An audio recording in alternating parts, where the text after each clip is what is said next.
नमस्कार दोस्तों, एक बार बहुत बहुत स्वागत है। आज हम अपनी वीडियो में जानेंगे पटना एयरपोर्ट के बारे में। अभी जो आप अपनी स्क्रीन पर देख रहे हैं, यह राजा बाजार के होते हुए पटना एयरपोर्ट तक जाने का रास्ता है, जिसके थ्रू आप देख सकते हैं कि जो रोड है वहाँ पर भी पटना एयरपोर्ट के लिए अभी कुछ काम चल रहा है।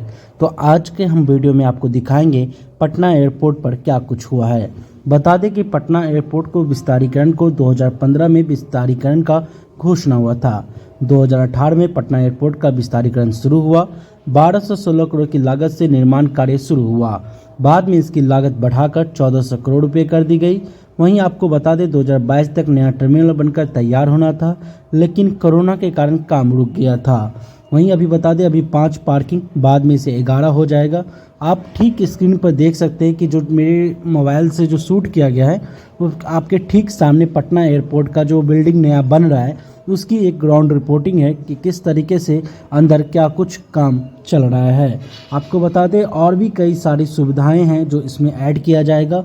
Multi level car parking, air traffic control, airport fire station भी बनाया जा रहा। Multi level car parking 4 floor का होगा, जिसमें 750 गाड़ियां एक साथ पार्क हो सकेगी। आपको आगे की बात बता दें कि अभी 34 फ्लाइट का आना जाना कर रही है। नया टर्मिनल बनने के बाद फ्लाइट की संख्या 75 कर दी जाएगी। अभी साल भर में करीब 25 लाख यात्री पटना एयरपोर्ट से आना जाना करते हैं। नए टर्मिनल के बाद यह संख्या 1 करोड़ तक पहुंच जाएगी।